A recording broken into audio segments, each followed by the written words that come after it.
ਤੇ ਹੁਣ ਸਿੱਧਾ ਰੁਖ ਕਰਾਂਗੇ ਜਿੱਥੇ ਵਿੱਤ ਮੰਤਰੀ ਹਰਪਾਲ ਸਿੰਘ ਚੀਮਾ ਦੇ ਵੱਲੋਂ ਪ੍ਰੈਸ ਕਾਨਫਰੰਸ ਕੀਤੀ ਜਾ ਰਹੀ ਹੈ। जनता पार्टी ने किस तरह एक साजिश जिहड़ी आ वो आम आदमी पार्टी के खिलाफ रची है। आम आदमी पार्टी के उत्ते आम आदमी पार्टी की ईमानदारी उत्ते क्वेश्चन चिन्ह लाउण दा एक यतन भारतीय जनता पार्टी वालों अपनियां देश दीयां सर्वोच्च एजेंसियां दे राहीं कीता गया। CBI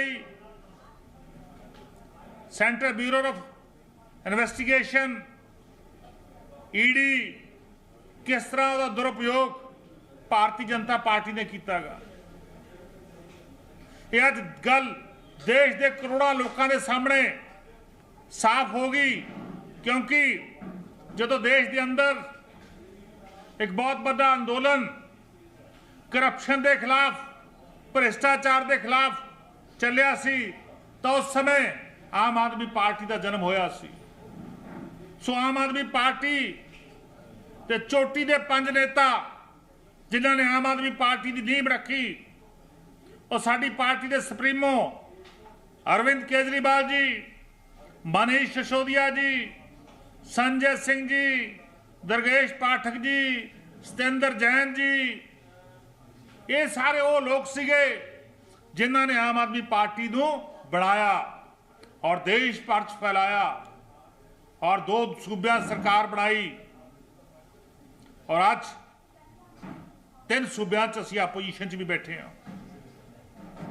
आज मैं समझना आज याद कर रहा मैं उस गल कि एक मजदूरों च पैदा होए, एक मजदूर घर च पैदा होए, गरीबी च पैदा होए, सख्त मेहनत करके जो संविधान बाबा साहब भीमराव अंबेडकर जी ने बनाया सी, जिहदे विच उन्हां नूं बतौर चेयरमैन ड्राफ्ट कमेटी 2 साल 11 महीने 18 दिन लगे सीगे। 2 साल 11 महीने 18 दिन लगे सीगे साडे देश का संविधान बनाउण लई। और दुनिया दे 5 चोटी के देशों के संविधान उन्होंने पहला पढ़े। उन्हां दियां वो प्रोविजनां जिहड़ियां भारत की एकता ते अखंडता नूं तोड़ नहीं सकदियां सी, भारत के समाजिक ढांचे नूं एक सार रख सकदियां सी, भारत के डिफरेंट कल्चर नूं बचा सकदियां सी, भारत के बहुभाषाई कल्चर नूं बचा सकदियां सी। उन्हां सारियां चीज़ां नूं लैके बाबा साहब भीमराव अंबेडकर जी ने संविधान तैयार किया। और जो तुसीं संविधान दीयां बरीकियां पढ़ते हो तो तुसीं पढ़ते हो कि तुहाडी परसनल लिबर्टी का किवें ख्याल रखा गया, तुहाडी निजी जिंदगी का किवें ख्याल रखा गया, तुहानूं बराबरता के अधिकार किवें मिले, तुहानूं बगैर किसी क्राइम तो सज़ा नहीं की जा सकती। ये सारा कुछ बाबा साहब भीमराव अंबेडकर जी ने साडे भारतीय संविधान दर्ज किया।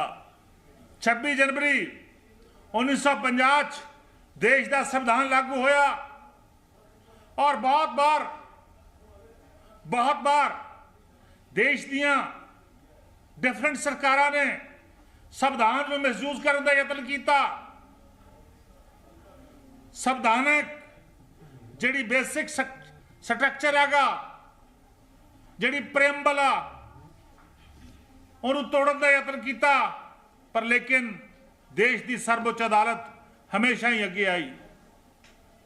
देश की छोटी तो लैके एक जुडिशियल मजिस्ट्रेट तो लैके देश के ऑनरेबल सुप्रीम कोर्ट के चीफ जस्टिस तक नंबर ऑफ टाइम्स देश के संविधान को प्रोटेक्ट करने लई ये सारियां कोर्ट्स अगे आईयां। ਅੱਜ भी ਉਹੀ ਹੋਇਆ कि ਅੱਜ भी जो संविधान के तहत प्रोटेक्शन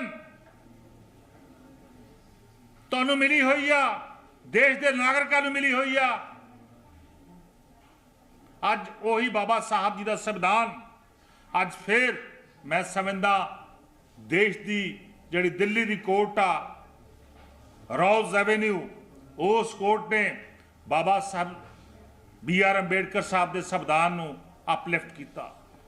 उस संविधान के उत्ते अज मोहर लाई कि संविधान सर्वोच्च आ, पार्टी जी की मर्जी होवे, सरकार जी की मर्जी होवे, पर लेकिन संविधान हमेशा उच्चा रहूगा, क्योंकि इस संविधान दी नीहां जड़ियां नेगियां वो बड़ियां मजबूत नेगियां।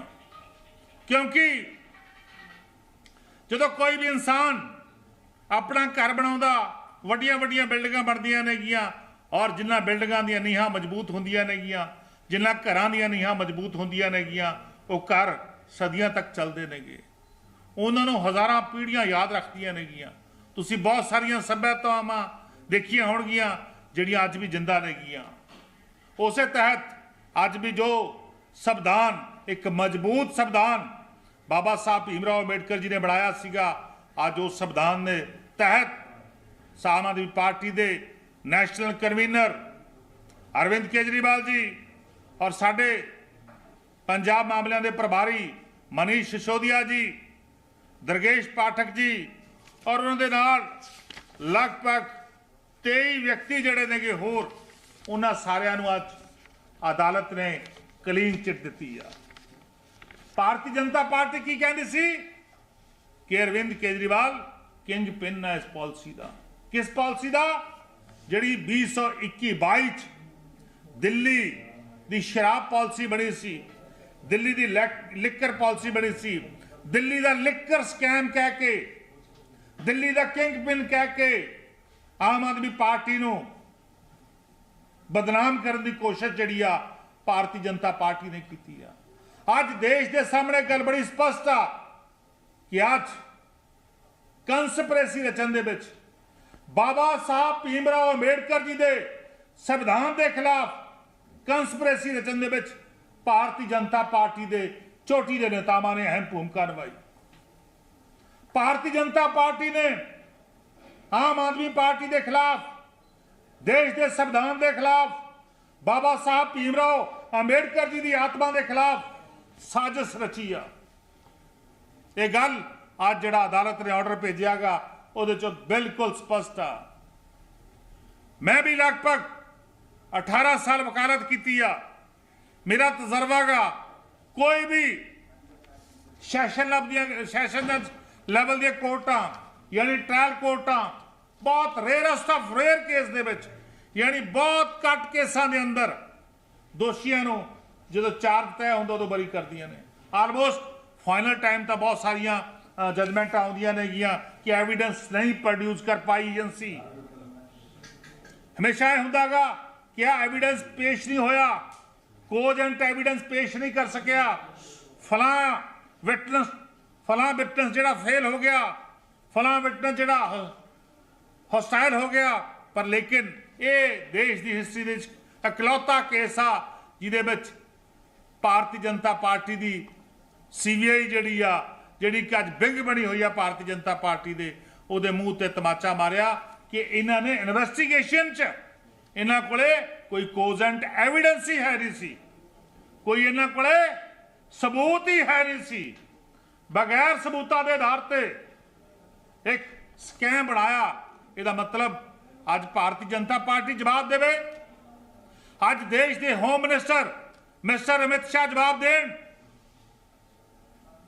कि की तुसी इस साजिश दे जिहड़ी कंस्पिरेसी बाबा साहब भीमराव अंबेडकर जी के संविधान के खिलाफ रची गई, उहदे किंगपिन कौन आ? भारतीय जनता पार्टी आ। अज भारतीय जनता पार्टी नूं एडमिट करना पऊगा कि साजिश जिहड़ी आ वो देश के संविधान के खिलाफ रची गई। पर मैं थैंकफुल हाँ कोर्ट का क्योंकि कोर्टां ही हमेशा इंसाफ दबाउंदियां नहीं, कोर्टां ही हमेशा अदालतां ही हमेशा सच के नाल खड़दियां नहीं। अज सच के नाल जिहड़ी कोर्ट खड़ी आ, अज मैं समझदा साडे national convener Arvind Kejriwal ji acquittal उन्हां दी बरी होए नेगे, पर लेकिन देश के सामने बहुत बड़ा सवाल खड़ा हो गया कि जिस संविधान के तहत सारिਆਂ ਨੂੰ जिंदगी जिउण का अधिकार आ, सारिਆਂ ਨੂੰ अपनी पोलीटिकल गल रखने का अधिकार आ, सारिਆਂ ਨੂੰ अपने पोलीटिकल सिस्टम चुनने का अधिकार आ, अज ਉਹਦੇ ਉੱਤੇ भारतीय जनता पार्टी किस तरह बार कर रही है, किस तरह भारतीय जनता पार्टी लोकतंत्र ਨੂੰ खत्म करने के लिए वध रही है, किस तरह भारतीय जनता पार्टी संविधान की धारावां की दुरवरतों करके देश के उत्ते कब्जा करना चाहती है। क्योंकि ये संविधान ना साडा ना बीजेपी वालों का, ये संविधान बाबा साहब भीमराव अंबेडकर ने 140 करोड़ लोगों के लिए बनाया गा कि अपनी जिंदगी जिउ सकन, खा सकन, कपड़े पै सकन, उन्होंने अधिकार होवे कि अच्छी पढ़ाई कर सकन। पर लेकिन भारतीय जनता पार्टी तो कित्थे मजबूर आ, उन्होंने मंजूर नहीं हैगी ये गल कि आम लोगों के घरों के बच्चों को अरविंद केजरीवाल जी, मनीष सिसोदिया जी क्यों क्वालिटी की एजुकेशन दे रहे हैं। ये गल भारतीय जनता पार्टी को हजम नहीं हो रही कि बच्चों को क्वालिटी की एजुकेशन क्यों मिल रही है। ये गल भारतीय जनता पार्टी के हजम नहीं हो रही कि क्यों गरीब लोगों का इलाज हो रहा है। भारतीय जनता पार्टी को यह गल हजम नहीं हो रही कि देश चो भ्रष्टाचार का खात्मा क्यों हो रहा है। इसे गल करके उन्होंने आम आदमी पार्टी तोड़न का यत्न किया, पर लेकिन अज देश भर के वो लखां ही लोग, वो लखां ही इंसाफ पसंद लोग जिहड़े नेगे वो खुशी का इजहार कर रहे नेगे। उन्होंने बहुत बड़ी खुशी मिली आ जिहड़े देश संविधान विश्वास रखते लोग नेगे कि नहीं संविधान सुप्रीम आ, अदालत सुप्रीम आ। इहदे नाल ही मैं सारिया आम आदमी पार्टी के सब वलंटियर साथियों का सब का धन्यवाद करना चाहूँगा। बहुत बहुत उन्होंने धन्यवाद कि उन्होंने हमेशा ही औखी घड़ी दे विच आम आदमी पार्टी का साथ दिता, साडे नैशनल कन्वीनर अरविंद केजरीवाल जी का साथ दिता और डट के चट्टान की तरह आम आदमी पार्टी का खड़े रहे और हमेशा ही भारतीय जनता पार्टी का पर्दाफाश करते रहे। आम आदमी पार्टी अपने सिद्धांत अज भी कायम रहूगी। असी गरीबों के बच्चों नूं अच्छी शिक्षा देंदे रहांगे। जो नारा बाबा साहब भीमराव अंबेडकर दिता सीगा, पढ़ो जुड़ो संघर्ष करो, असी उहदे ते लगे रहांगे। जो बाबा साहब भीमराव अंबेडकर जी ने कहा सीगा कि सिक्ख्या वो शेर जी दे दुध वर्गी आ, जिहड़ा पींदा दहाड़दा, वो असी सिक्ख्या जिहड़ी आ गरीबां दे बच्चों नूं पिलाउंदे रहांगे, यानी बच्चों नूं पढ़ाउंदे रहांगे। जे अज पंजाब एजुकेशन दे विच सरकारी स्कूलों के बच्चों का दाखला IIT च होण लग गया तो इसका मतलब भारतीय जनता पार्टी नहीं चाहती।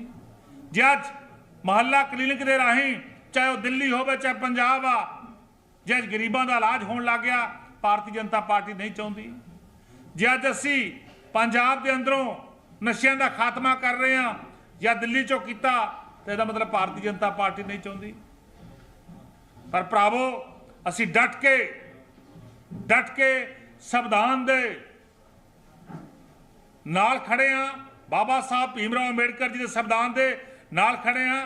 यही कारण आ कि अज हरेक ऑफिस के अंदर बाबा साहब भीमराव अंबेडकर की फोटो आम आदमी पार्टी की सरकार ने लाई है। बहुत बार कांग्रेस पार्टी ने सरकार बनाई बाबा साहब भीमराव अंबेडकर जी का नाम यूज करके, बहुत बार भारतीय जनता पार्टी के कई सूबे उन्होंने बंदियां नूं हायर करके सरकार बनाई, पर नहीं, आम आदमी पार्टी ने ट्रू स्पिरिट के अंदर बाबा साहब भीमराव अंबेडकर जी की विचारधारा नूं गरीब लोगों तक पहुँचाया। उन्होंने उत्थान के लिए ਉਹਨਾਂ ਨੂੰ ਉੱਤਾ ਚੁੱਕਣ ਦੇ ਲਈ ਆਮ ਆਦਮੀ ਪਾਰਟੀ ਲੱਗੀ ਹੋਈ ਆ। ਪਰ ਲੇਕਿਨ ਮੈਂ ਇੱਕ ਵਾਰ ਫਿਰ ਦੁਹਰਾਉਣਾਗਾ ਕਿ ਆ ਜਿਹੜਾ ਫੈਸਲਾ ਆਇਆਗਾ ਇਹ ਸੱਚਾਈ ਦੀ ਜਿੱਤ ਹੋਈ ਆ, ਸੱਚ ਦੀ ਜਿੱਤ ਹੋਈ ਆ। ਔਰ ਭਾਰਤੀ ਜਨਤਾ ਪਾਰਟੀ ਦਾ ਜਿਹੜਾ ਝੂਠ ਆ ਉਹਦਾ ਠੀਕਰਾ ਚਰਾਹੇ 'ਚ ਭੰਨਿਆ ਗਿਆ।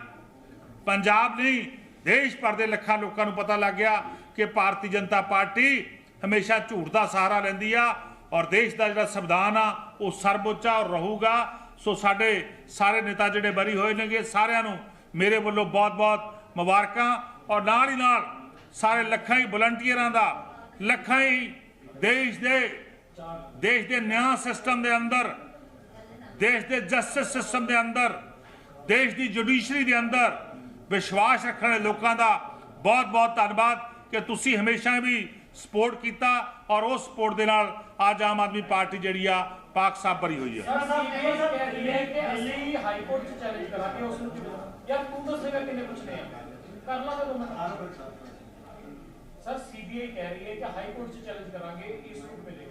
सीबीआई हाई कोर्ट चैलेंज करे, जिथे मर्जी चैलेंज करे, पर लेकिन एट दिस स्टेज बिल्कुल स्पष्ट जजमेंट आई आ जिहदे विच लिखिया गया कि there is no evidence,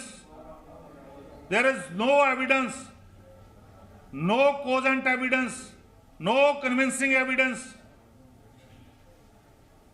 it's a total false and fabricated case. It's a court direct the CBI initiate the inquiry against the IO investigation officer.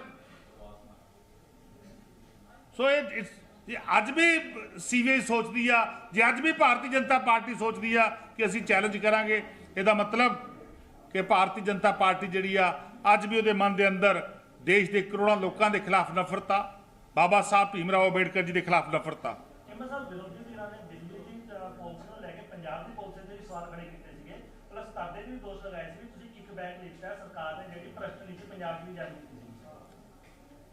ਜਿਹੜੀ ਪੰਜਾਬ ਦੀ ਨੀਤੀ ਆ ਬਿਲਕੁਲ ਉਹ ਜਿਸ ਤਰ੍ਹਾਂ ਆਮ ਆਦਮੀ ਪਾਰਟੀ ਦੇ ਦਿੱਲੀ 'ਚ ਅਸੀਂ ਨੀਤੀ ਬਣਾਈ ਸੀ ਕਿ ਰੈਵਨਿਊ ਕਿਵੇਂ ਵਧਣਾ ਚਾਹੀਦਾ, ਠੀਕ ਆ। ਉਸ ਸਮੇਂ ਦੇ ਭਾਰਤੀ ਜਨਤਾ ਪਾਰਟੀ ਦੇ LG ਨੇ ਗਲਤ ਤਰੀਕੇ ਦੇ ਨਾਲ ਉਹਨੂੰ ਕਾਮਯਾਬ ਨਹੀਂ ਹੋਣ ਦਿੱਤਾ ਔਰ ਪਹਿਲਾਂ ਹੀ ਸਾਡੇ ਵਿਅਕਤੀਆਂ ਦੇ ਉੱਤੇ, ਸਾਡੇ ਕੌਮੀ ਕਨਵੀਨਰ ਦੇ ਉੱਤੇ, ਸਾਡੇ ਪਾਰਟੀ ਦੇ ਮਨੀਸ਼ ਸਿਸੋਦੀਆ ਜੀ ਦੇ ਉੱਪਰ ਕੇਸ ਬਣਾ ਕੇ ਉਸ ਪਾਲਿਸੀ ਨੂੰ ਰੋਕ ਦਿੱਤਾ ਗਿਆ।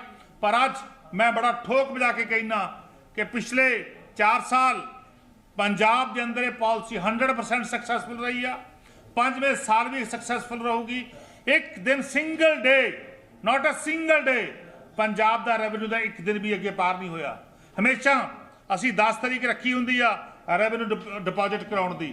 10 तारीख तो पहला कल्ला कल्ला ठेकेदार, कल्ला कल्ला जिहदे कोले भी शराब का कारोबार आ वो पैसे साडे ट्रैजरी जमा कराउंदा। इट मीनस पॉलिसी जिहड़ी आ सक्सेसफुल चल रही है। और नाल ही ਜਿਹੜਾ ਰੈਵਨਿਊ 6000 ਕਰੋੜ ਤੇ ਖੜਾ ਸੀਗਾ, ਜਿਹੜੇ ਕਾਂਗਰਸ ਵਾਲੇ ਜਾਂ ਭਾਰਤੀ ਜਨਤਾ ਪਾਰਟੀ ਵਾਲੀਆਂ ਸਰਕਾਰਾਂ ਦੇ ਸਮੇਂ ਜਿਹੜਾ ਰੈਵਨਿਊ ਪੰਜਾਬ ਦਾ 6000 ਕਰੋੜ ਤੇ ਖੜਾ ਸੀਗਾ।